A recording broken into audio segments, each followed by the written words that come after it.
everybody. Welcome or welcome back to BnB Anime. Today we have a something a little bit different.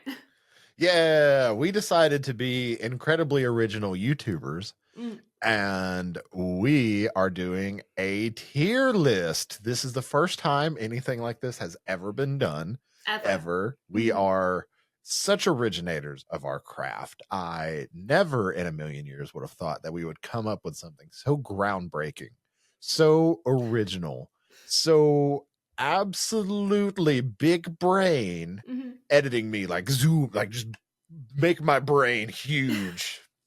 I can barely edit the videos. That's not going to happen. Anyway, we're doing a tier list of every anime that we have covered to date, except there's no way in hell. Like, we might get a quarter of these, of everything we've covered. I've only got half of them here because I didn't have enough time to do the other half, because this takes so long. Yeah, no, they wouldn't fit. I'm going to see how many of these I remember, because I think a lot of you guys probably know this if you listen to the podcast, or if you've listened to the podcast for a while. I don't retain things. So if it was a bad anime, it doesn't, unless it was really bad, if it's just like generally kind of bad or not great, it doesn't stay in my brain. So there's going to be a few of these here that I'm going to need a serious memory jog on, because I'm like, what the fuck is that? And we don't get that. We're just going to have a slight discussion about these things, and we're just going to throw it wherever we think that we're going to throw it. It's going in cactus if I don't remember it. Because even if it's so bad that I remember it, then it's actually kind of good. No, I think that still deserves cactus. So I've expanded on our tier list a little bit, because I felt like the ones that we had for the trailer reactions, I felt like it was kind of missing something. Like, we went from, really good to very harsh. So I've adjusted it a little bit. So for those that haven't seen our trailer reactions, one, what the absolute fuck is wrong with you? You should go check those out, or just check out our YouTube channel in general, because we got really good content over there. But we have adjusted it to the point to where the top tier is ramen, because ramen is delicious and deserves, all the respect. Right below that, we've got kitty cat, because cats are adorable, but can also be pricks depending on how you want to look at it. Below that, we have meh, because it explains itself. Question mark, because it's, it's questionable on whether or not it's, okay, but it's definitely below meh. And then bottom tier, cactus, because if you're a dick, you meet the prick. It's just how it goes. Like, if it's bad, you just got to go sit on a cactus. Like, it's fine. But I decided to expand on that. Exactly. Look at Brickles. You can see our face now. I do have another one, but that one's upstairs. That'd be fine.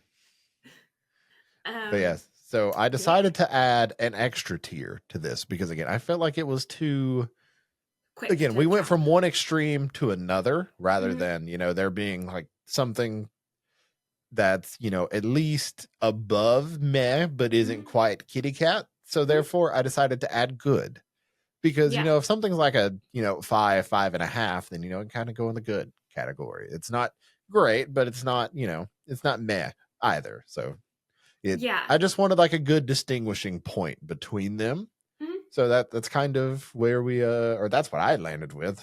No, I like that. So, and kitty is interesting because it's not a fully like good category in a sense.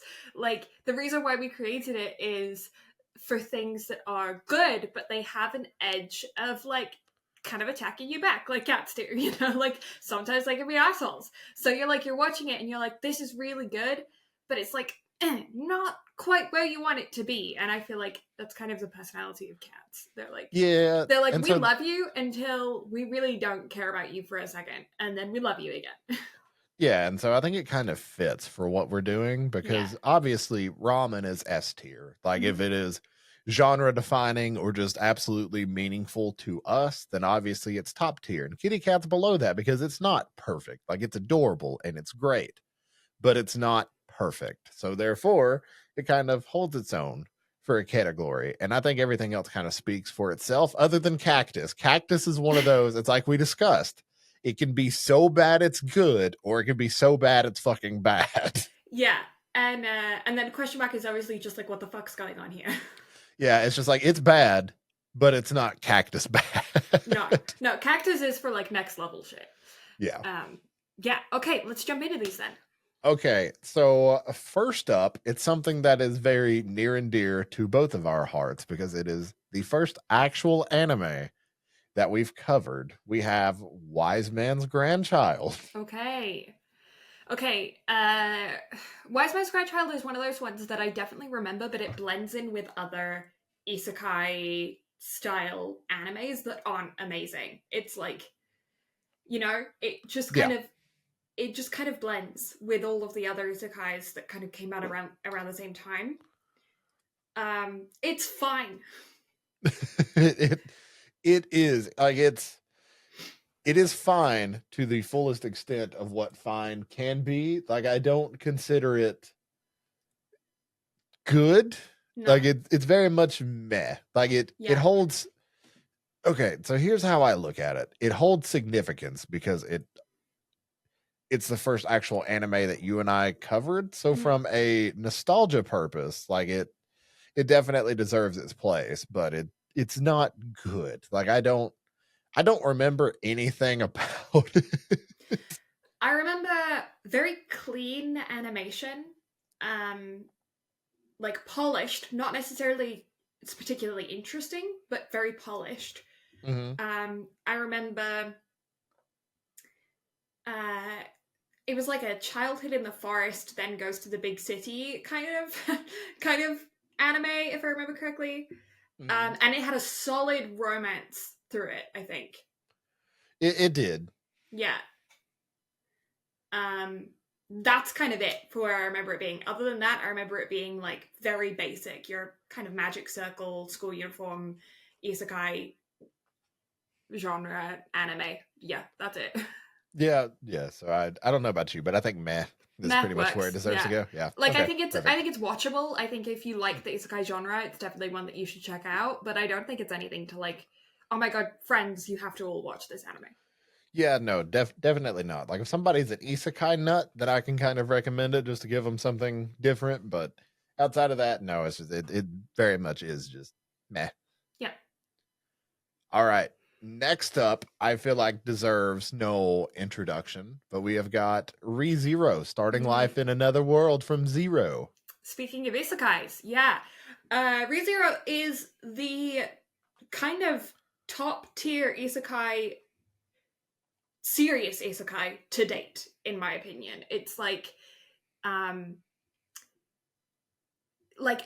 there's not really been another isekai that I've watched that's been like it, that's been as thrilling, horror-esque, creepy, detailed, and confusing within the plotline as ReZero. It's very pay attention or you'll miss something important kind of story. And in a incredibly saturated content genre as isekai anime, it definitely stands out. The only thing that I would say within the isekai genre that is as impactful would be Konosuba, but Konosuba is obviously a completely different feel. So ReZero to me is like top tier isekai. Yeah, no, it 100% is. And not only is it top tier isekai to me, but it's a top tier anime. For me. Like, ReZero is so special to me. I absolutely love everything about it, from the voice acting to the animation to the overall story. Like, I love the lore of ReZero so much so that I bought the light novels and am reading through them because the lore and the world building of it is so incredible. I kind of can't get enough of it. Yeah, I think it also had such a huge impact within the anime community. It became everywhere. Like, it was on every kind of social media. I've seen a million different cosplays of it. It's been talked about so intensely. And it's one of those animes that people that go, oh, it's so overrated because it was so popular. It's kind of almost ruined its own reputation, if you know what I mean. I feel like a lot of animes do that. They get to a point where people then dislike them because of their popularity. you know? Yeah. Well, it's Um, because it's part of the big five for mhm, isekai. Like your big five are ReZero, Overlord, the Saga of Tanya the Evil. That time I got reincarnated as a slime, and Konosuba. Like yeah. those are your big five. So therefore, and each of them are incredibly unique in their own way, but they are the genre definers of what the isekai genre is and of Mhm, top tier isekai. mhm. And so again, for me, that's kind of one of the main reasons why it's like it's going in ramen. Like Yeah, I think it you and I has will, to. yeah, I think there's a good bit of these that you and I are going to argue over from the time we wake up to the time we go to bed. But this is one of those that I definitely think deserves to sit at the top without a Mhm. shadow of a doubt. Yeah, I agree. Next up, my second favorite anime Used of to be all first time. for the longest time. It and there's still times where I think it could try to take back the top spot, but no, it's very much second place. But Your Lie in April. Enough said. Yeah. This is an anime classic. Your Lie in April, if you haven't seen it, is a I can't believe you haven't seen it. If you haven't seen it, go watch it. It's about a couple of school children who are um, classical music trained children, and it's about their bonding relationship and coming of age kind of story and complications of just the most awful thing that you can go through as a child, really. Yeah, no. Um, and well, several of the most awful things that you can go through as a child. It's a harrowing, bittersweet story um, that is masterfully done. It's one of the best examples of blended CGI and regular animation style. Hmm. Um, it's masterfully written with a beautiful score that just destroys you emotionally.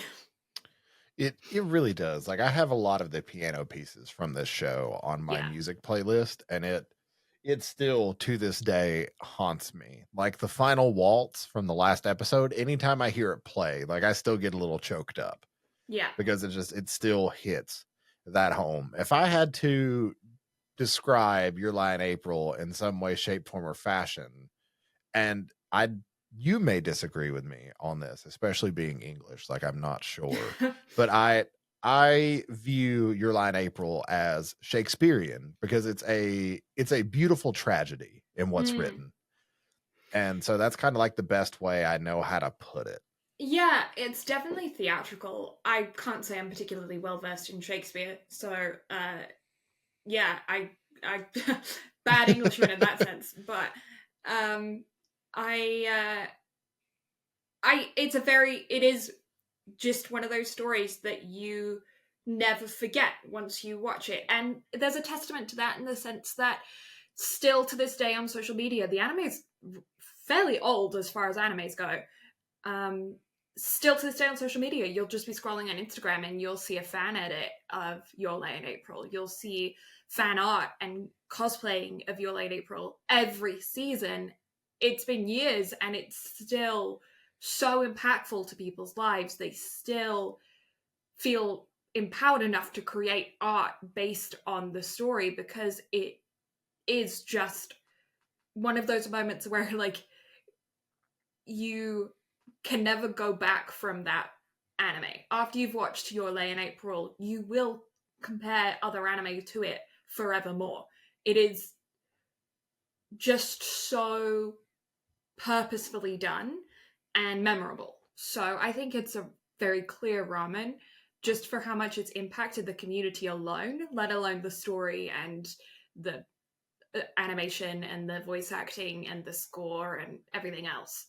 I think just for community purposes, it should go in ramen. Oh, I absolutely agree. Like taking all personal bias out of it, but at the same time, I feel like I have to put it in ramen myself because if Mm. it wasn't for Your Lie in April, I don't think I ever would have gotten into anime. So therefore, it's like the most meaningful friendship I have in my life, I wouldn't have without that. Like that's like this show has so much weight to me. Like I can't not put it in ramen, but it's like you said, like this show just has such a death grip on the anime community to the point to where I shit you not, from April 1st to April 30th, TikTok and other forms of media, like you cannot scroll if you're on Anime Talk or have like anime reels lined up in your social media without coming across a Your Line April edit. Like it is impossible to miss those. And Your Line April is older than TikTok itself, so yeah. Can't say that about a lot of shit on here, but it is definitely one of those. Yeah. So yeah, definitely ramen. I think it goes front of ramen. I think it goes ahead of Zero. Yeah, I can agree with that. I was gonna say that's that's definitely a thing. Like at the end of the episode, I guess we can like figure out where things go in each tier. But especially for now, like it sits at the top of ramen without a shadow of a doubt. Yeah. Now this next one, I'm very curious about because I'm curious of where you're gonna want to put this.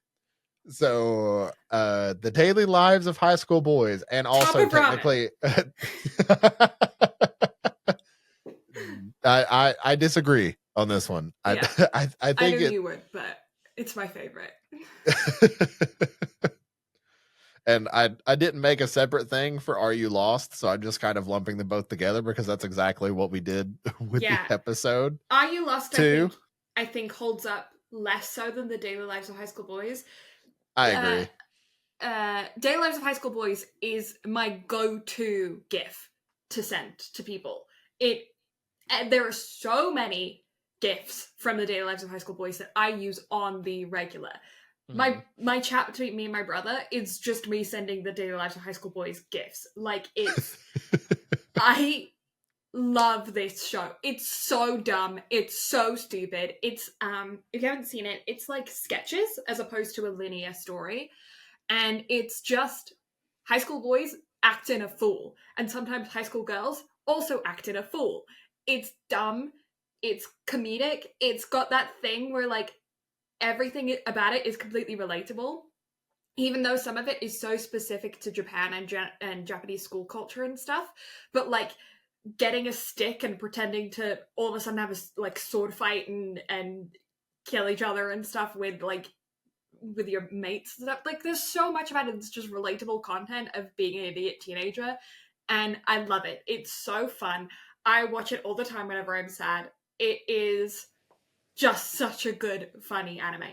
It kills me. I love it. I love it. I love it. I love it. It is great. Like I definitely hold it in high regard. I don't hold it in as high of a regard as you do, but I can understand why it's, you know, why it means so much to you. So where do you want to put it? Because I'm like, it's so good. For me personally, it either sits at bottom of ramen or top of kitty for me. I will settle for bottle of ramen. Bottle of ramen, perfect. Can we get that while we're in Japan? Is that a thing? Bottle of ramen? I don't know. I think that might be an invention that is yet to be created. Mm-hmm. So the next one I hold in much higher regard than the daily lives of high school boys, because I mean, how can I not? Like this is something we stumbled across by accident because we couldn't find a Ghibli film to cover. No. Yeah, I was just scrolling on Crunchyroll and I was like, hey, how about this? Now it's not even on Crunchy anymore. It's on fucking High Dive. Which sucks because it should be. I feel like most people who watch anime just have a Crunchy subscription. And I'm like, just put it all on Crunchy. Well, I mean, make them a monopoly. I don't care. Well, it's because fucking AMC bought Sentai Filmworks, and so therefore they had to have their own fucking app. So here we are. Yeah. Tanaka-kun is Always Listless is another comedy. It's a linear comedy. It has one of the best OPs in my humble opinion, like ever. I listen to this OP on the regular. I love it. Again, incredibly gifable. A lot of my gifs are from Tanaka-kun. Oh yeah, like even the image I chose for this of Tanaka being fucking upside down against the wall, like Yeah. it is gifable, like it is impeccable. I still have gifs from this on my phone from whenever you and I first watched this, and I Oh yeah. still use it to this day. Yeah. Same. Um, yeah, there's so many good jokes within this. There's so many jokes we reference all the time because of this show. It's kind of our standard as to what we hold comedies to, and for that reason, it has to go in ramen. I agree. I think it goes in ramen. Honestly, I think it goes above the daily lives of high school boys, I'm but okay that's with just that. my opinion. Yeah, So again, I'll leave that up to you because I'm they're okay with the switch. Yeah. okay. I was gonna say they're two. I know how high of a regard you hold both of them, Mm. so that's why I'll leave that decision up to you. Yeah, the daily lives of high school boys for me is more laugh out loud funny, but Tanaka-kun is more charming and very comfy. Like uh it's not joke, but the jokes that are there are like almost sweetly humorous. So it's almost like ah, and then you giggle, you know. So they're different kinds of comedy, but Tanaka-kun is just it's a comfort show. Like Daily Lives of High School Boys, I will watch when I want to laugh. Tanaka-kun, I'll just watch because I want to, you know. I mean, so for me, that's how I feel about Tonica because I barely laughed. Mm, Like it without meaning to sound so southern, like I hee hawed over that fucking show. Like it just had me laughing yeah, so much because it's like you said, like the jokes are not as sporadic. Like they're much more well planned out. And it's more about the whole bit rather than, slapstick comedy. yeah, Like the fully. daily lives of high school boys, but I laughed so much harder. I laughed a lot over the daily lives of high school boys, but Tonica made me laugh harder. Yeah, we went through a real good streak in the early days of this of this podcast. We had like one off one, and then we were like, bam, good show, good show, good show, good show. Yeah. We're just don't worry, we're gonna get there. Don't We're worry. gonna be there very soon. Okay, let's get to the next one. But before we do that, we got a couple more really good ones to talk Mm. about. Up next, we have what is one of my favorite overarching stories. Period. You have Rascal Does Not Dream of Bunny Girl Senpai. Yeah. Again, I think this is another one of those genre defining animes. We watched this this show is one of those ones where it's referenced a heck of a lot. You still see gifs of it and fan edits and all that kind of stuff around it. I feel like tapered off from popularity within the later seasons, but this first season was crazy. And I I put this on here, like everything that we've covered multiple seasons of and everything we are going to cover. I still have them lumped all into one. We can Mm, eventually redo this once we, finish out some shows. Which is kind of where we are up to this point in the series. mm, And for me, like I've seen the first season. You and I have both seen the first film as well, Rascal Does Not Dream of a Dreaming Girl. And then I've seen the two follow-ups in Knapsack Girl and Sister Venturing Out. mm, And so seeing the entire story up to this point and seeing how they've adapted and changed while also staying true to like their core principles. And that's one thing I can say about the show is it stays true to its core themes while continuing to tell a very beautiful and compelling story with what it has without it getting old. Like no part of this ever felt old to mm. me, even whenever we had the repeating episodes with the freshman kohai where they kicked each other's ass at the playground. Mm. Like even whenever we went through the time loop episodes of that, I still very much had a good time. Yeah. Yeah, I feel like again, I it's not necessarily one of those ones that I have retained my obsession with. You know, like when I first watched it, I was like, oh my god, this is incredible. It has kind of faded more into the background since then, just because more shows have been coming out that are competitive with it. And I definitely enjoyed my time with it. I definitely still would watch it again. I think it's good, like not necessarily on the chart, but like I don't know, like I think I definitely has a cult following and I can understand why. I'm not sure it's my favorite show in the world, but I enjoyed my time watching it. And I feel like the reason like it seems like it's faded into obscurity and why you feel this way is because there's so much of a gap in between continuations of it, because we watched Bunny Girl Senpai shortly before the film released. And so therefore, like, you and I both got the show and the film pretty much very close together. And then you've been radio silent on it ever since. Whereas a couple of months ago, I went and watched the two films as a double feature in theaters. So for me, it feels a lot more fresh. Whereas for you, like, this is something we haven't touched since 2021. So I totally understand your reservations with it and where you sit with it and why there's such a gap, like, in between, I guess, both of our feelings on it. Yeah. I mean, it's still one of those shows that, like, whenever I'm creating content for the podcast or whatever, Instagram, like, it's one of the go-tos that I'll use because I know how popular it is, and I remember a fair amount about it. I'm just not obsessed with it. I think it's great, but like I'm not crazy about it. I mean, I can see that. I can 100% get it. I think it's a great story, but it's definitely not my favorite. Yeah. So, I mean, where are we putting it? Kitty, maybe? I think so. Yeah, that's because I feel like good is just disrespectful to it, in my opinion. I think it's one of those ones again where I feel like the community backs it so hard that I can see how important it is to other anime watchers, and I do take that into account with these.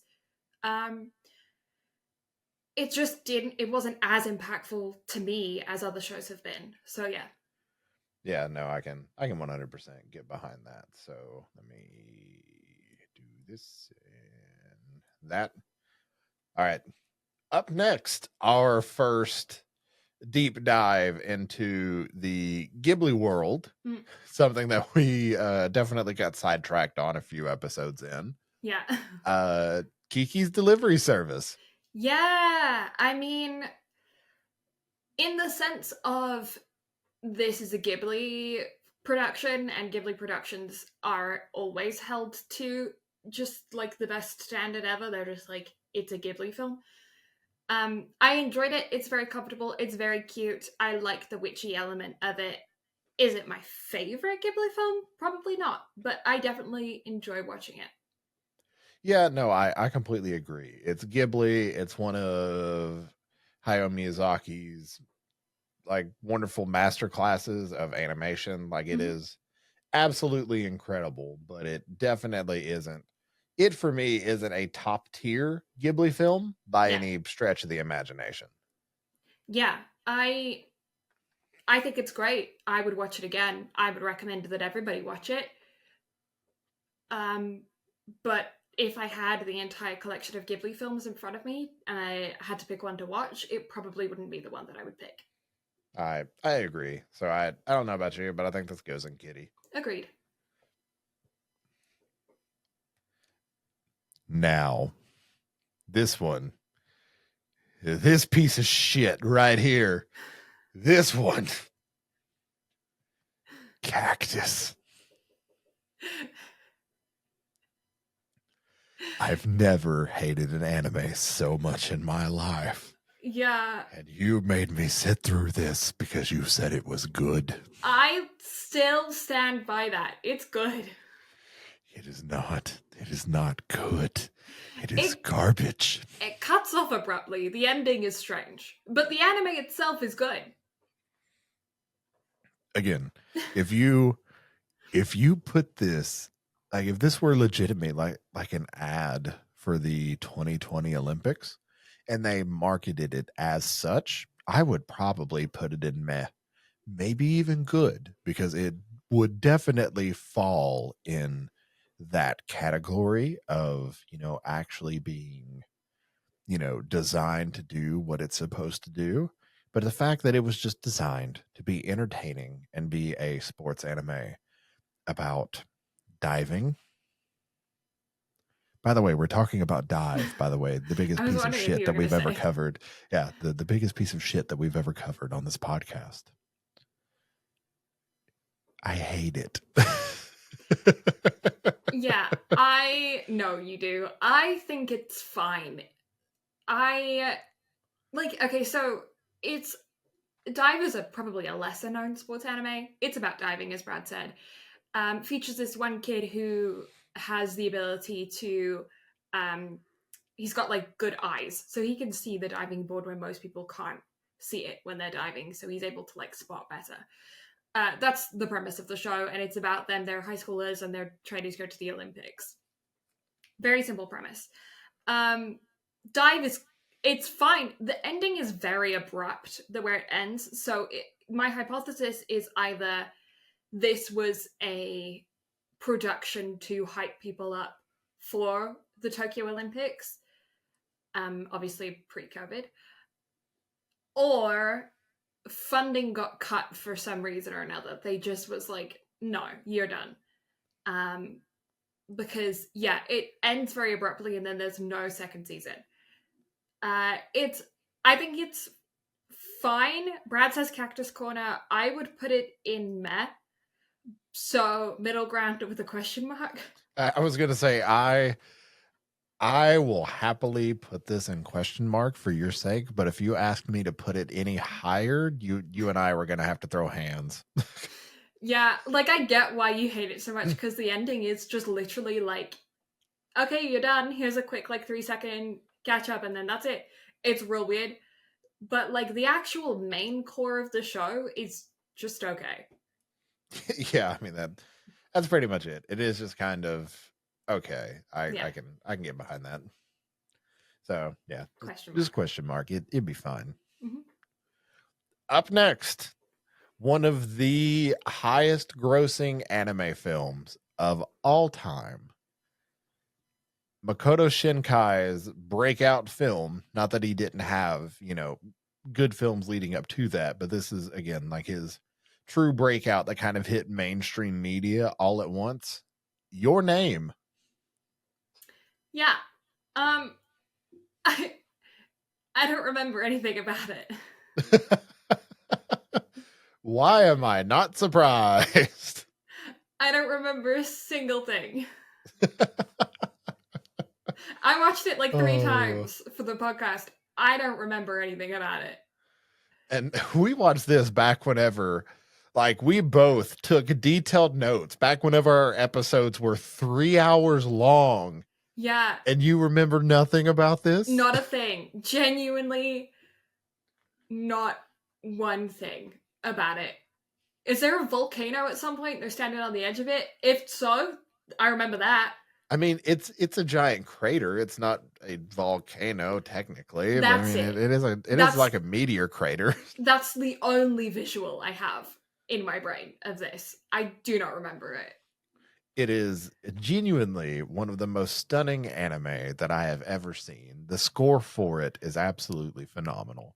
It is a masterclass of what anime films should be.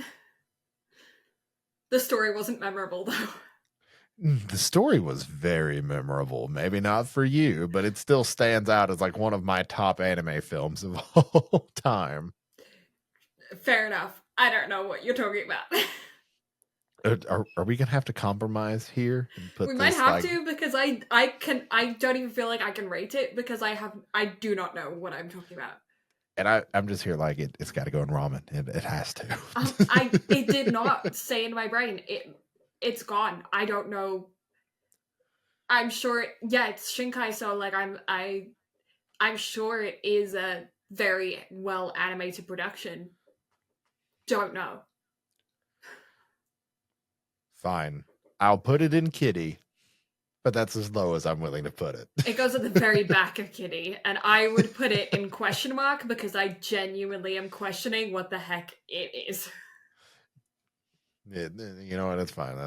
That's where it goes. I don't remember it at all. All right. Up next, literally the show that I remember absolutely nothing about other than the face of the boy that is front row. I don't even know his name. I just call him Bird Boy.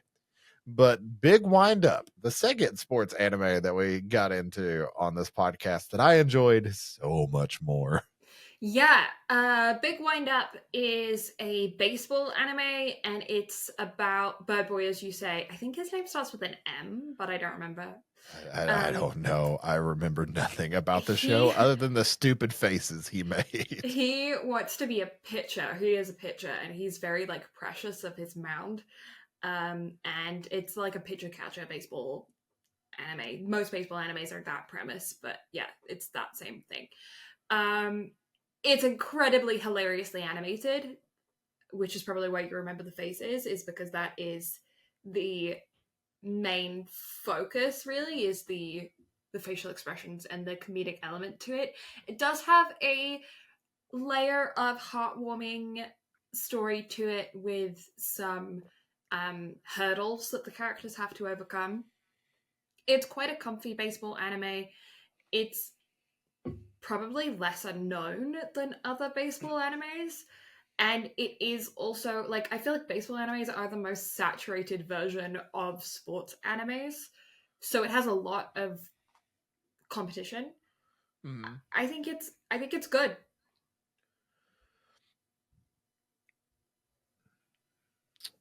I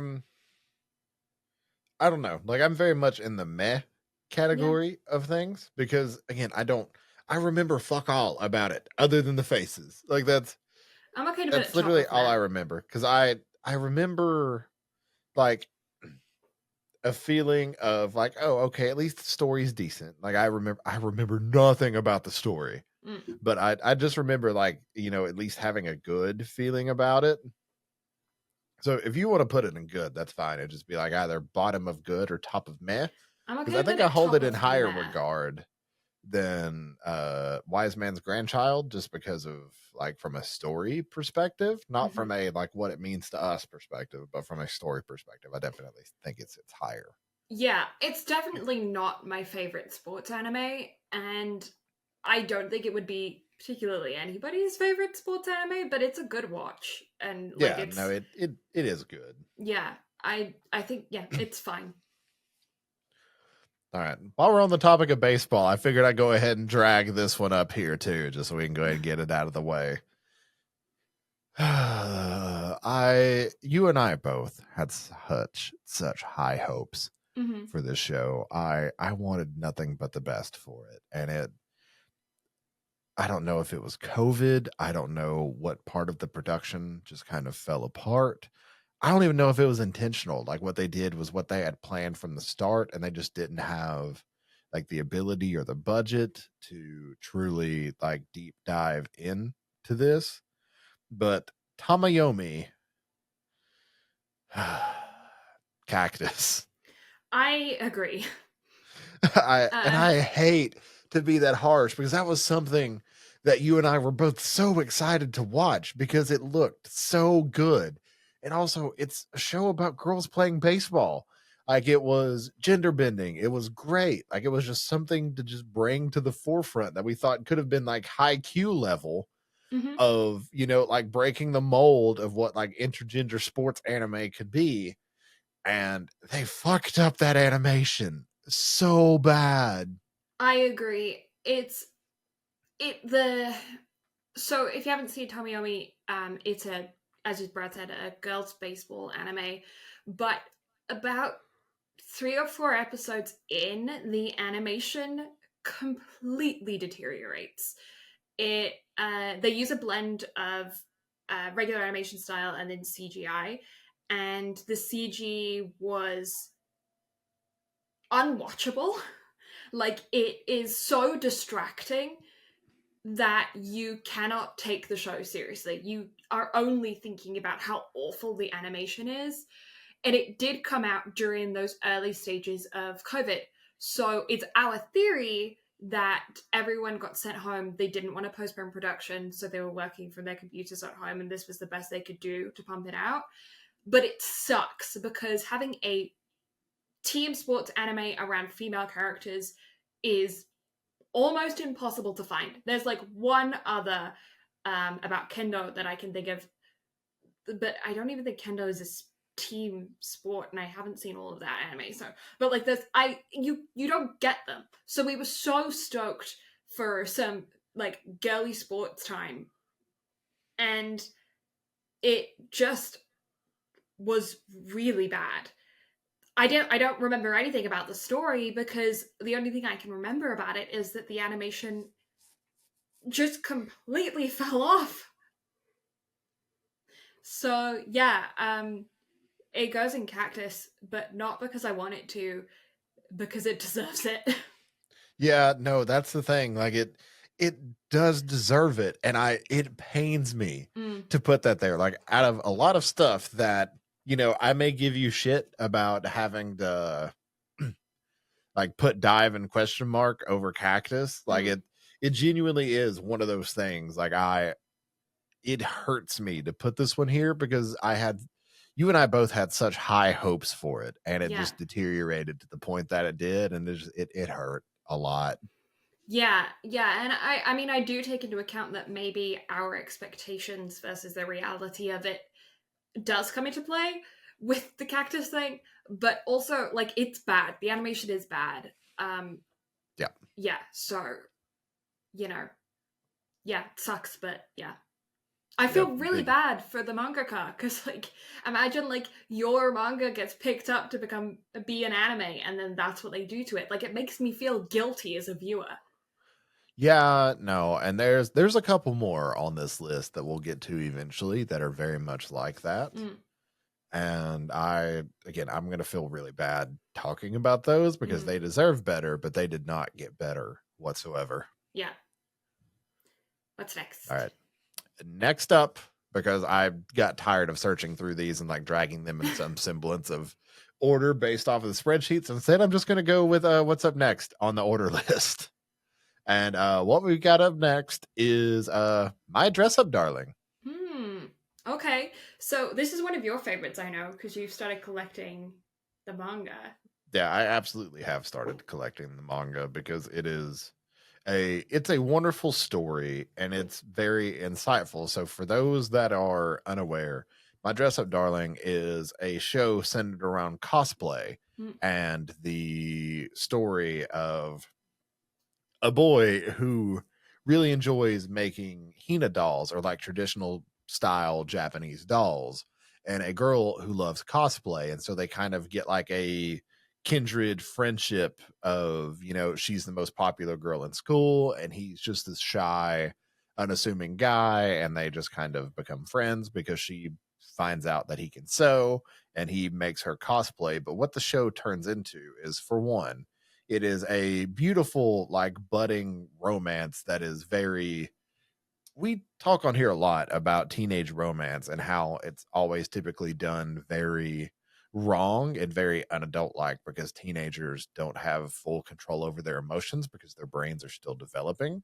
So typically we don't see healthy relationships. And this show, for one, is a beautiful forefront presentation of like how to be adult in a teenage relationships, because whenever they have misunderstandings, they actually sit down and talk about it as adults. Like Marin actually breaks down over, having caused trouble for Gojo because she didn't realize like what he went through to get her cosplays done on time and the burden that she put on him. And like they talk about it and they work it out, and it is genuinely this really, really good story that I absolutely adore. And just the sheer amount of insight that they give on like Hina doll creation and especially cosplay. Like if you're interested in cosplay at all, this show is 100% for you.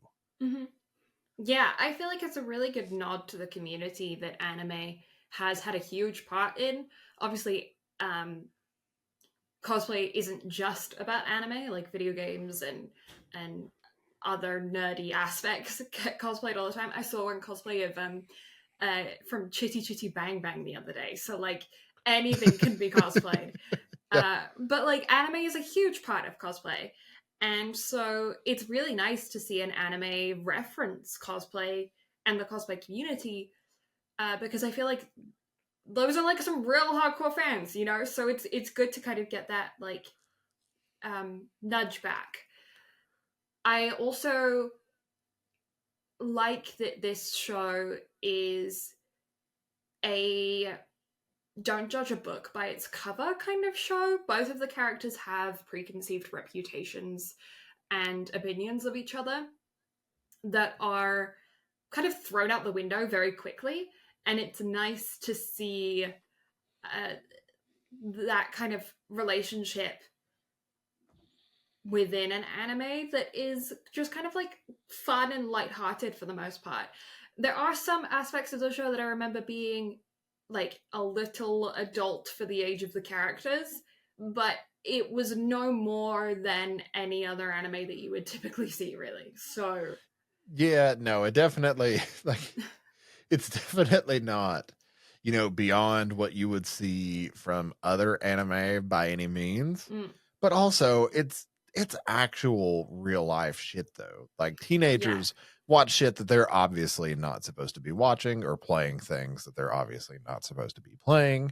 Like one of Marin's favorite characters is from a fucking 18 plus visual novel. And that's no, that's not good. Yeah.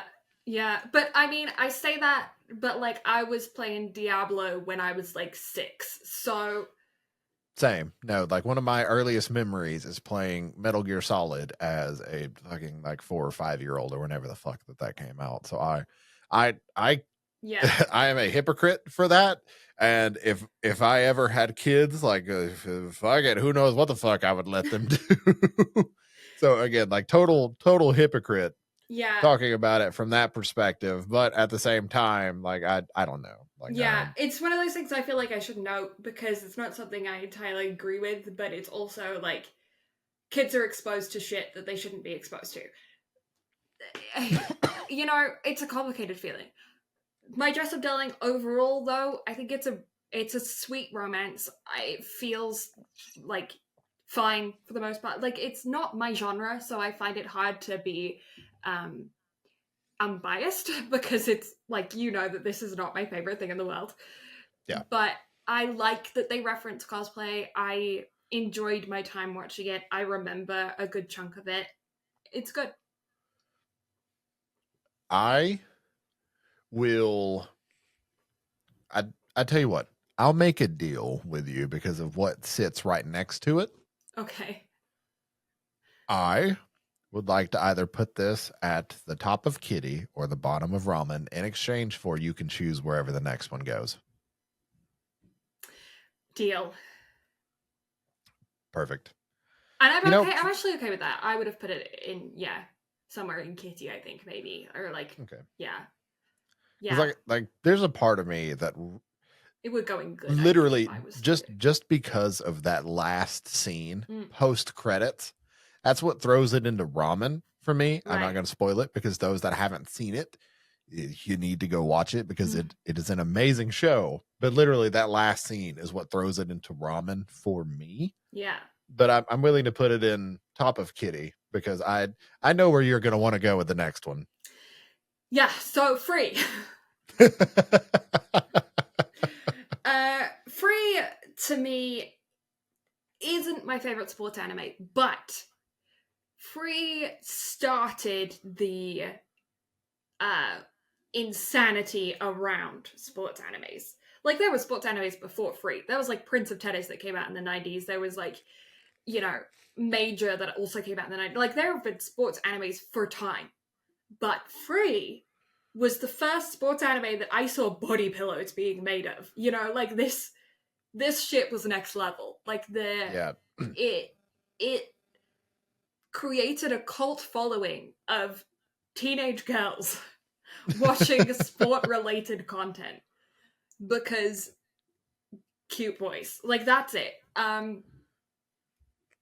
It's probably why it's not my favorite sports anime, is because it does feel very like boy bandy, I guess. I do think there's a lot of good stuff about the story though. I think that in general it's a relatable content for a lot of people, and it does have some really like heart-tugging moments to it. It's not my favorite sports anime in the world. It's a very good sports anime, and it did completely change the sports anime community, which is so niche, but it did. So because of its impact on the community, I feel like it's gonna go top of Kitty. I feel like teenage girls out there will pull my hair out and tell me it has to go top of ramen, but except I don't think they're teenagers anymore. They're probably my age, but Yeah, no, I can 100% get beside that. And I think a lot of it's I think it and what's the other one I'm trying to think of? Yuri on Ice are kind of the two that have such a high standing amongst the community for like what it brings to the sports anime genre. Yuri on Ice being something that we obviously haven't covered. I haven't seen it. Somebody, yeah, I haven't either, but I know how much everybody, like especially the fandom, absolutely loves that show. And I also saw how many people were up in, torches and pitchforks over Mappa whenever they canceled the film. Yeah. For whatever the continuation of it was going to be, like 3 or 4 months ago, or whatever the hell it was. Mm-hmm. To which I will also back that up by saying, leave Mappa alone because their animators are already overworked as it is. Yeah. Get mad at the admin. Do not get mad at the animators. Thanks. Yeah, no. Like the whoever's doing the CEO shit, like get mad at them, but like not the creators, not the people that just got to work every day and clock it. But no, I 100% understand like where it falls in the grand scheme of things. Though I think Free was the first. I think Free, and then kind of Haikyuu, and you literally just said the name of it and it's gone out of my brain. Yuri on Ice. Thank you. I don't know why that didn't. That's literally my cousin's name is Yuri. Like, why do I know? I can't watch Yuri on Ice though. Not because it's not good. I'm sure it is. I used to figure skate. That's why I can't watch it. It terrifies me to watch an anime about figure skating and not have that. Like, that was a whole aspect of my life. So, there is like a level of cringe. There is a level of memories. There is a level of like, I will be way too critical. I don't know if I'm going to be able to watch it comfortably because of the animation. I'm going to be so much more critical. Like, I never swam. I never did volleyball. I can't like talk about the fact that like, oh, this is legit. This isn't legit. But like, figure skating I did do for a while. So come watch it. Yeah, fair enough. Although I would be very curious to hear your thoughts on it and to hear how much it would destroy my some of my friends, because some of my friends are big Yuri on Ice fans. Yeah. So there's part of me that's very curious to hear what would come out of that. Yeah, I that's why I'm scared to watch it, because what if I hate it? So, you know what? While we're on the topic of sports anime and kind of, the definers of the genre, that's just, I went ahead and drug it up because I feel like it's topical. We might as well get into it. Haikyuu. Yeah, Haikyuu to me is like top ramen. Like, the reason why I find it so good is that it's not one note. I find that like Free and other sports animes tend to be kind of like boy bandy or more serious. They're either like really serious, like that football one that we saw recently, Blue Lock, like really serious, or they're very comfy, or they're kind of like relationshipy, they're not like all-encompassing. Haikyuu, I feel like, covers all of those genres. It's comedic. It's, as far as I'm aware, fairly accurate with the volleyball. Like I said, never played volleyball in my life. So, animation is good. It's got those relationship aspects to it where it's like team building and the coming-of-age style thing. It's got heart-tugging moments in it. It's got intense like battle scenes. I don't know how else to describe it. Like the games are actually really intense. Like there's a whole season based on one game. Yeah, no, I thought you were bullshitting me on that until we actually watched it, and I was like, okay, for one, that was fucking great, but two, how? Why? Yeah, like, and that's why I hold it in such high regard, is that they can do things like that. They can make an entire season on one game, and you are hooked for every second. Like, that takes masterful storytelling to not be bored with that. Mm-hmm. No, I wholeheartedly agree. No, Haikyuu definitely deserves to be in ramen tier. Yeah. To me, I don't. Again, we tried to get into it once we had the director change, and I still haven't wanted to get back into it since because the animation style change just really threw me for a loop. Yeah, beginning of Haikyuu to me is my Haikyuu. I haven't seen the latest season, but Haikyuu is still always going to be held in such high regard for me, even if it trails off towards the end. Yeah, I agree. So it definitely deserves a place in ramen. So next up, we have another one of the first anime films that we watched within our first year of doing the podcast, but definitely one that is still held in such high regard to this day as one of the best anime films released. A Silent Voice. Yeah. Struggling to remember it. What is it with me in films? Oh my god.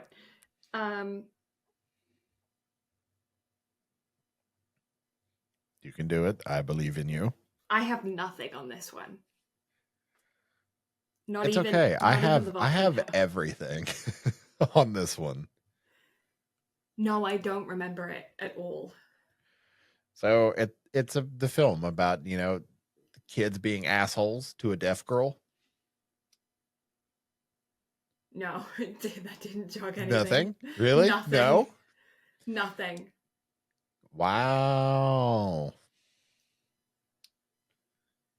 No. I'm shocked you don't remember anything out of this one.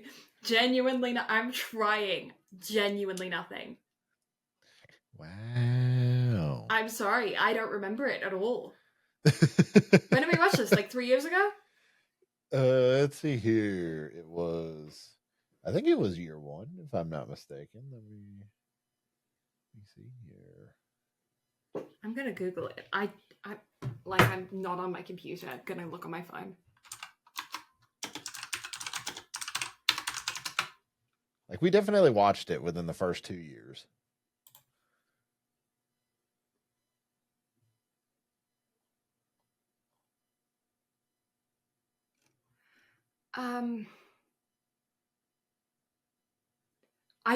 I'm looking at the visuals. I don't really remember it.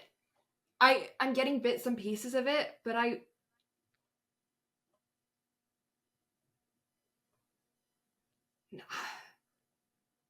yeah, I don't know, man. It's fine. I see how it is with films and you. It's fine. I can forgive it. Yeah, it's not sticking. A Silent Voice is definitely one of those films that I think kind of divides the anime fandom because it is incredibly harsh and very hyper realistic in the psychology of children and the fact that they will isolate and bully those who are not like them, especially like late elementary and middle schoolers, just because of again, whenever the real chemical imbalances start to kind of happen in the brain, if you're different, then you're weird, and therefore they're going to try to pick at you. And this, from a lot of the mental abuse and physical abuse that Shoko took, and like I get it. It's very much a hard watch, and it's a very emotional watch. It's very emotionally draining. But really it is maybe like I can see why you probably have forgotten it, but for me, it is a masterclass of storytelling whenever it comes to a story of true redemption. And I think it really solidifies that fact in that they never actually had the two main characters get in a relationship. Although they hinted at it at one point and it just kind of fell apart. which I can really appreciate that, but also I can really appreciate the fact that they went above and beyond with the animation. Although it's simple, it's very beautiful at the same time. And also they really went above and beyond in the fact that for Shoko, for both the sub and the dub, they hired a deaf voice actress to do her lines. And that to me is like a top tier just pick up for that. Like that is an incredible thing to do. It's not top tier to me by any shape of the imagination, but I personally think it belongs, probably bottom of Kitty, because it's definitely not your name by any stretch of the imagination, but I still hold it in that kind of level of regard as far as where it sits to me personally. I'm okay with that. I don't enjoy entertainment that makes me sad. I can get that, but sometimes, it's like Melissa and I talked about in the episode of her Anime Island, where it's like sometimes you have to watch something to be able to feel things and like be able to let out emotions. I don't do that. I'll explode. Thanks. For me, it's one of those things to where if I need to have a good cry, I can turn this on and then have a good cry.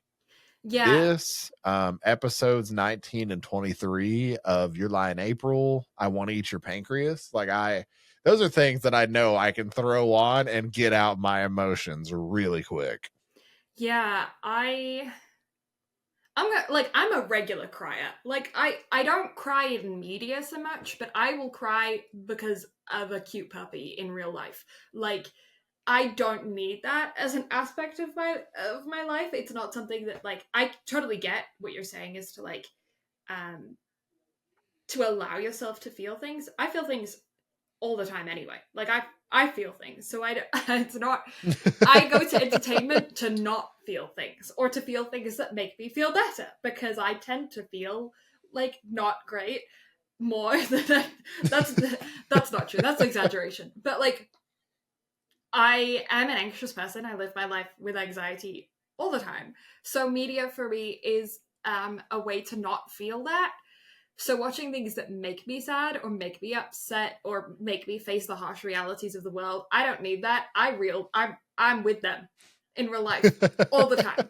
So media is my escape from that, which is probably why my brain was like, nah, you're good. You don't need to retain this.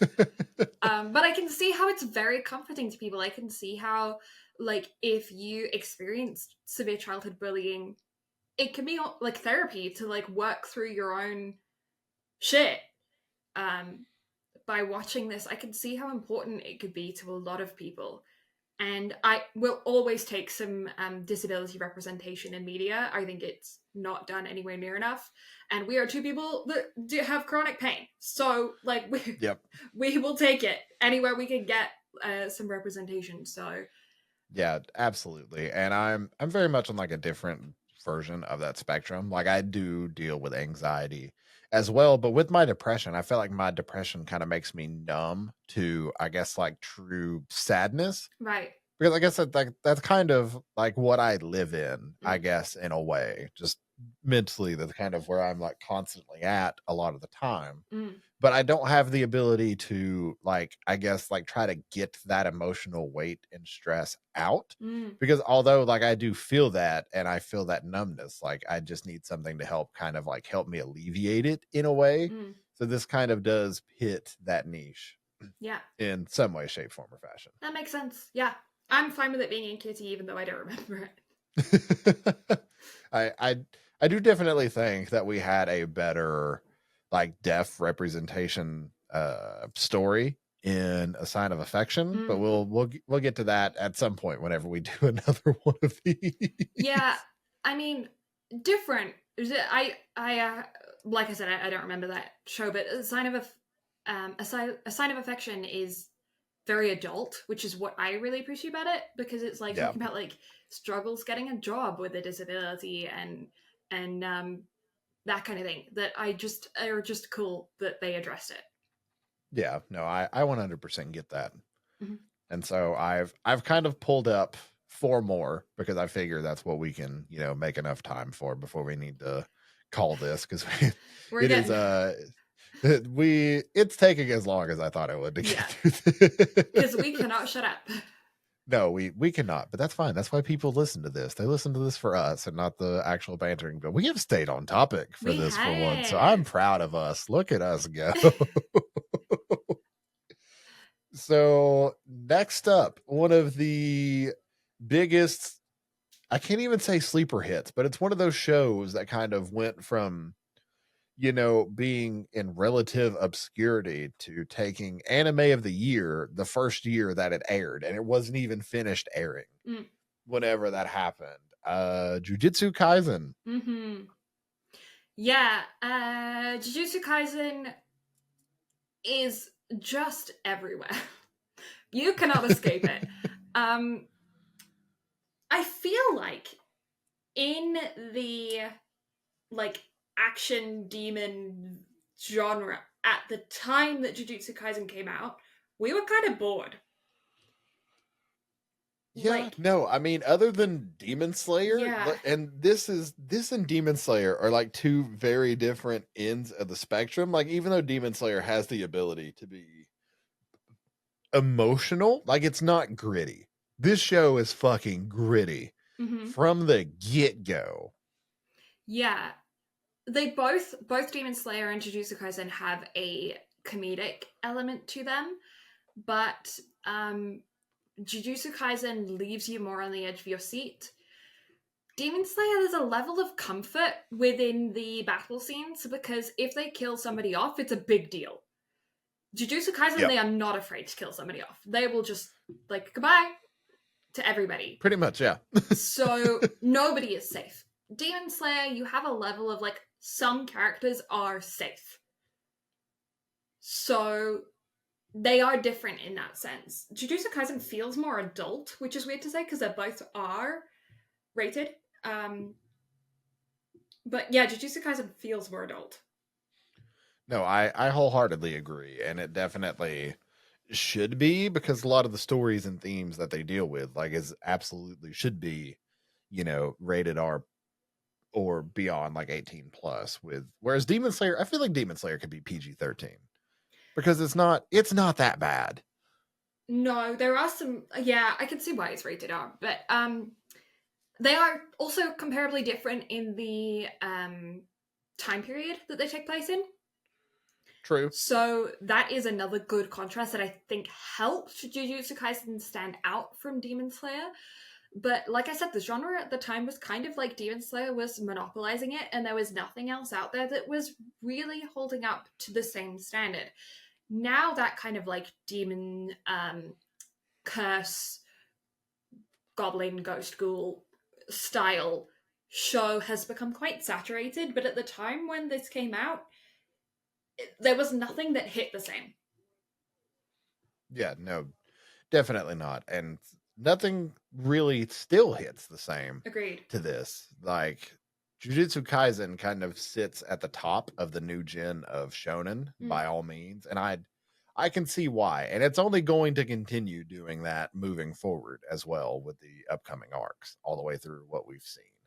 Yeah, I'm down to put this definitely in ramen. I think it's been a huge impact to the community, and it's a solid watch. I am gripped whenever I watch Jujutsu Kaisen. I agree. It is very solid, whether it's, JJK 0, the first season, the second season. My biggest gripe and complaint about it is just the order in which it was released and takes place. Because it's very all over the place. You've got the entirety of season 1, and then JJK 0 that takes place before season 1.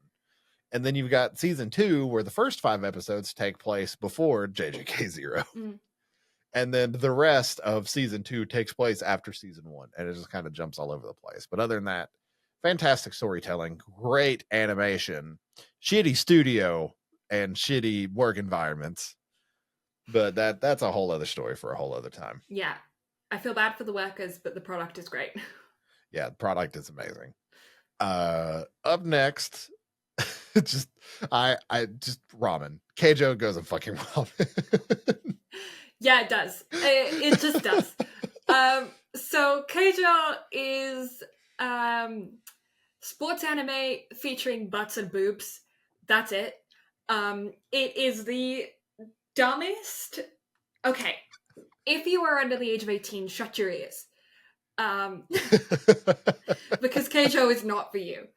Keijo is about a competitive gambling sport featuring girls who have to hit each other off of platforms above water with only their butts and boobs. If they touch each other with any other part of their body, they are disqualified. There is a training arc. There is it's a job for them. They get paid professionals.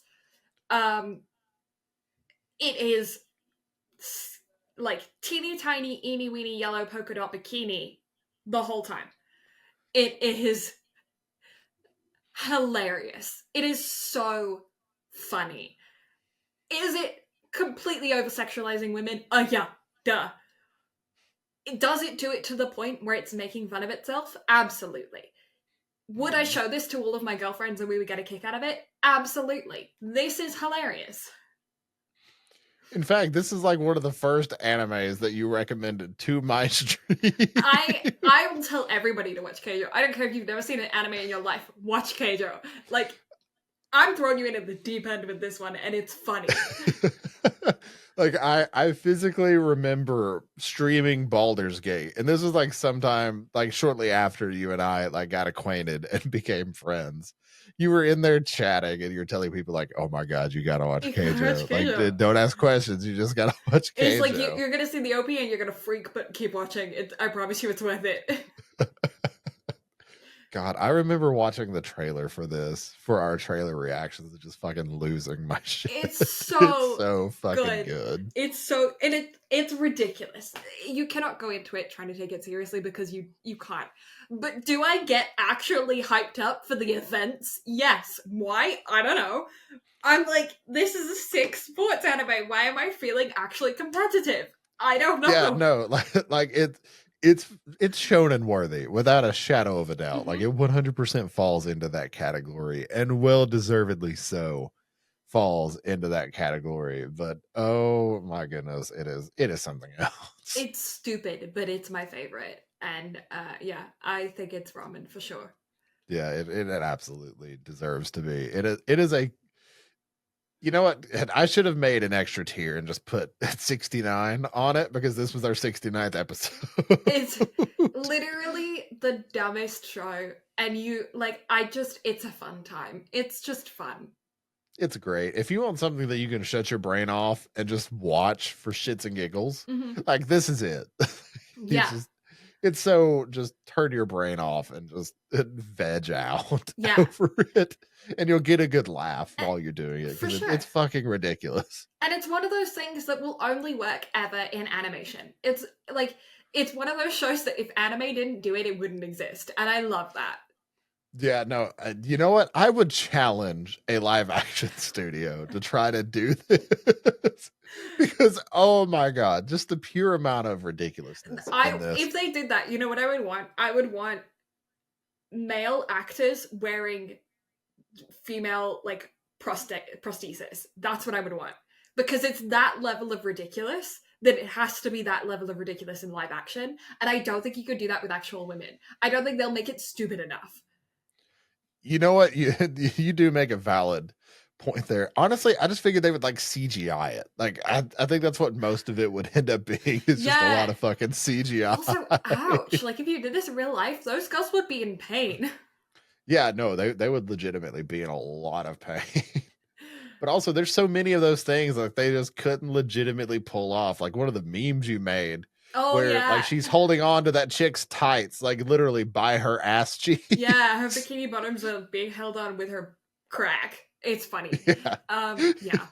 Yeah. God, no. Show is absolutely amazing. It's so fucking good. Headphones, door lock. Don't watch it public. No. Definitely don't. It and another one later on down the tier list. No, don't you fucking dare. Not safe for work. Headphones. No. Not Bluetooth. Get yourself some wired headphones, or triple check that you are connected to your headphones.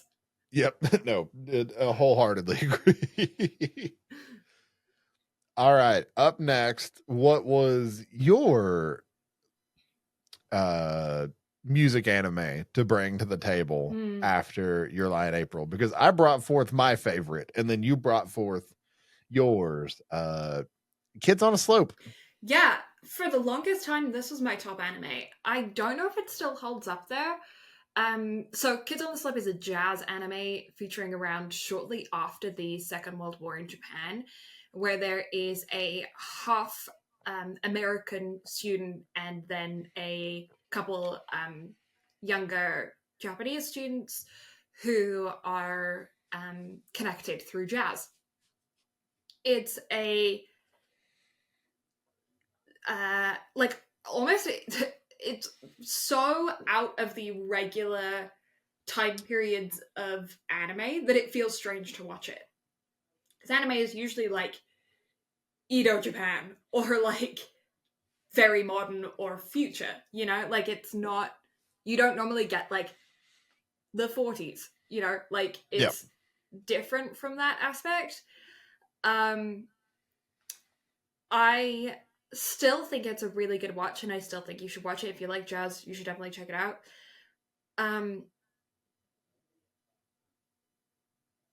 I think it's really, like, I'm always going to remember it. It's always going to hold a special place in my heart for being so different. It's just different to anything else I've seen. It is different. Granted, I personally don't hold it in as high of a regard as Your Lie in April. Like, it is still a great story. It is very well put together, and honestly, it made me appreciate jazz. Like, as someone who never listened to much jazz before, like, this very much like kind of changed my opinion on jazz as a genre. So again, great watch. Yeah, it touches on things that you don't often come across in anime, like addressing in anime. Things are usually in anime that haven't addressed it, and like racism, for instance, is spoken about throughout this anime in several aspects. You get some American soldiers who are in a bar and they're getting like mad at the jazz players for playing black jazz, and like, you know, and it's like that's a thing in it that I just have never seen being addressed in another anime. Then also you have the half American lad who's after the Second World War, like if you know history, Japan was not on the same side of the war, and so he is dealing with that growing up in Japan at the same, like those aspects I've never seen being addressed in any other anime. So yeah, it's so different, and that's why I think I like it so much. Is just because it's like I mean, I'm sure there are others out there, but I haven't come across them, and it just like they're and the whole relationship aspects between some of the that are so controversial today, but weren't so controversial then, but were still controversial, but in a different way. Like if you've seen it, you get it. But like I think it's just it's just unusual. It is. I wholeheartedly agree. So where do we put it? I would be okay with it being bottom of ramen, top of kitty in that range. Just because it's so unique. Less so even like the animation style I think is fine. The voice acting I think is good. The jazz I think was the best aspect of it, but I do think that they could have been a little bit more, had more variety with the songs they picked because they were a little bit repetitive. Like I think there's a lot of criticisms that I have about the show, don't get me wrong, but I just don't know anything like it. So I do think it's unique, and I think it does touch on a lot of really good subjects. I could put it in kitty for sure. Like I definitely think it could sit there. Yep. All right. And lastly, for the episode, I had to throw in one of your favorites, something that I know you really enjoy, and definitely something that I look forward to helping your manga collection grow with. Dr. Stone. Yeah, Dr. Stone is great. I love Dr. Stone. I think it's dumb and stupid but also very clever. Mhm. I think it's a very interesting take on what would happen if the world was reborn again. Yeah, no, I I can 100% agree with that. And I think especially if like something like that were to legitimately happen, I think it is like it's not real, but at the same time, it wouldn't progress at the rate that they're doing it, but I could 100% see something like that happening. Like I do think humanity would evolve at a much faster rate now if something cataclysmic like that were to happen to the population versus, what had already happened up to this point. Yeah, I think Dr. Stone has a way of making people interested in science that don't have a natural affinity to science, or at I least fucking to hate studying science. science. Yeah. Yeah, like I hate science with a fucking passion, and I love this show. Yeah. It's one of those animes that proves that it's the way you teach, not the content. And I love that about it. I think it's super fun. I think it can really spark a lot of people's interest in things like chemistry or um, craftsmanship, or like it answers a lot of questions that people have about just how things work, which I think is quite fascinating. Um, Mhm. it's it's intelligent in its stupidity. I agree. Like it's something that everybody can understand and pick up on without feeling like you're actually being taught something, even though it teaches you like legitimate ways to do Mm. things. And yet it does it in a way that's just, I guess, I don't want to say dumbed down, but it's done in such a way that, like I said, like anybody can pick it up and understand and give you an appreciation for science in a way that typically like wouldn't be put in front of you. Yeah, I agree. I'm down. I know. I feel like we're blocking out Ramen and Kitty, and we're like very few things that we're putting lower than that. Um, but Doctor Stone, there's nothing like it. I feel like a lot of these shows that we've put in these top aspects have either been like they've been creators of genres or like the standard of a genre, or they Mm. are completely unique. And I feel like Dr. Stone is one of those ones that's part of a very saturated genre of the whole, like, the world ends and then we're making a new one. That's quite a saturated genre, but there is nothing like Dr. Stone within that genre that I'm aware of. Yeah, no, I wholeheartedly agree. I definitely think that it is a like it's genre defining Mm. for a shonen. Like it is definitely unique and creative while also like not being, I guess, replicated or repetitive or like I don't know, it checks a lot of boxes. So I mean, I can put it in ramen for sure, and I definitely think we're going to be filling out a lot more of the bottom few tiers as we go, Oh yeah. because I can definitely look at that and be like, there's a lot more bottom tier stuff coming Yeah. up than there is top tier. I can see quite a few of them. Yeah, so we'll just go ahead and boink. Yeah. All right, so with that being the end of this episode for now. Let's go ahead and go through the ramen tier and see if we agree with how things sit. So, Dr. Stone, better or worse than Keijo? Uh, community wise, Dr. Stone is probably better. For my entertainment, Keijo is better. I was going to say this tier list is personally our own enjoyment. I don't give a shit about the anime community. This is for us and what we think, how everything falls. Then I feel like Keijo should be like way up. It really should. So, Keijo or JJK? Keijo. All right. Keijo or Haikyuu? Oh, Haikyuu. Okay. Haikyuu or the daily lives of high school boys? Haikyuu. I bought merch of Haikyuu. I didn't for Day Lives of High School Boys. I feel like that's... If you spend money on it, you gotta put it higher. Haikyuu or Tanaka-kun? Oh god, I gift them both about the same. Um, Tanaka had a better OP. Okay. Tanaka or ReZero? You're probably gonna say ReZero. I say Tanaka. Let's see here. I have merch of ReZero. Tell you what, shall we leave it to a coin flip? Deal. Since we disagree on this. Okay. Heads ReZero, tails Tanaka-kun? Sure. Or okay. Hey Siri. Hey Siri. Flip a coin. It's tails. Tanaka. Tanaka-kun it is. And then Tanaka or your line April? Tanaka. You know what? I'll give it to you. Yay. But also I'll come back for blood later. Fair enough. Because there is one that I think we will have a major argument over at some point. Okay. But it'll be fine. It's okay. Yeah, I like our list. This has been fun. It's been different. It hasn't felt like as hectic of an episode. No.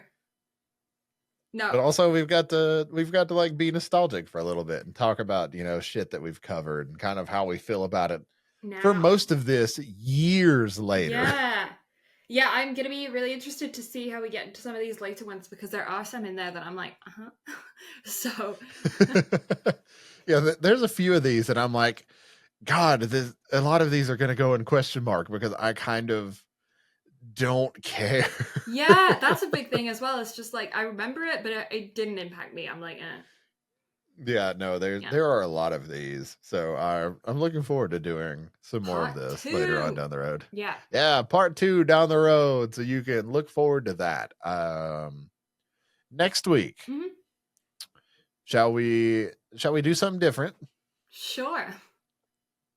All right, so I've got 2 options that I figured I would throw out there to get your opinion on and see what your thoughts are and what we should do next.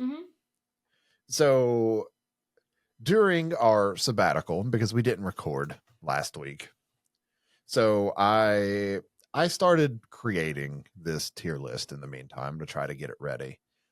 And I made a discovery in the fact that we have only covered the first season of Mob Psycho and have not covered anything else, even though in my brain, I remember us having conversations of Mob Psycho, of like what takes place in later seasons. And I guess I dreamt those, like, cause I don't know, but fuck it. I have no clue, but yeah, so that is an option, but also, so I presented a concept to you whenever we were texting the other day, and I'm curious to hear your thoughts on it. You know how we have comforts for everything, right? Like the Daily Lives of High School Boys is like your comfort go-to comedy anime. Well, I feel like comfort harem anime should be a thing. Right. Yeah, I remember. Okay.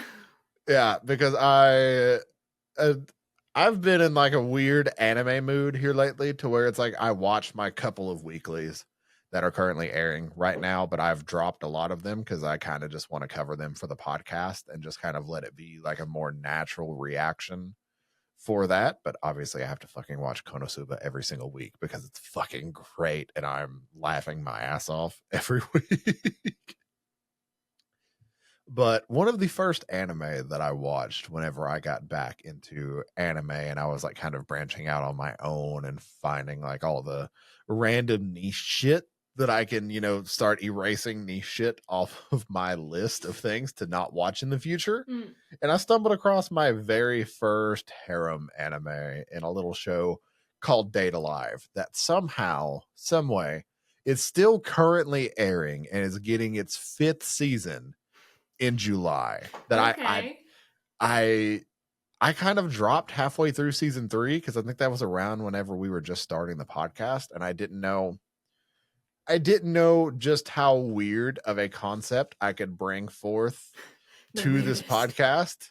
Yeah, even though Food Wars was one of the first things that we covered and like what kind of solidified our friendship together, it's just like, do I really want to put myself on blast and talk about a harem anime like being something that's just kind of I am dear still to my pitched the heart. weirdest show that we have covered to this day. So I mean, true, very true. Oh, and on the note of harem anime, by the way, just some exciting news. The second season of 100 Girlfriends has been confirmed for January. yay. Okay, cool. I'm so excited. Me too. That's fun. So yeah, so I'll leave the option up to you, and that we can take a deep dive into my psyche for my comfort harem that I have just recently started rewatching just for giggles, or we can watch the second season of Mob Psycho. Let's do Comfort Harem. All right, so next week we're gonna have the first season of Data Live. That'll be fun and interesting to get through. Be sure to check us out on all of our socials. BnB Anime, literally available everywhere. Also, we have brilliant little sticker merch created by the little gremlin that's somewhere around me. I never know how I set up these videos, but yeah, Blue has made us stickers at etsy.com/BnB Anime, but also she has her own beautiful stickers that she has designed herself at etsy.com/BlueFrancis. So do be sure to check those out as well. Also, if you're listening to this, you could have beautiful video and be able to see both of our very, very lovely faces. So yeah, youtube.com/BnB Anime. Be sure to check us out there. But with that being said, thank you all so much for listening. Blue and I greatly appreciate it. And do be sure to check in next week where we cover Comfort Harem. But until then, we'll see you all next time. Bye-bye. Bye.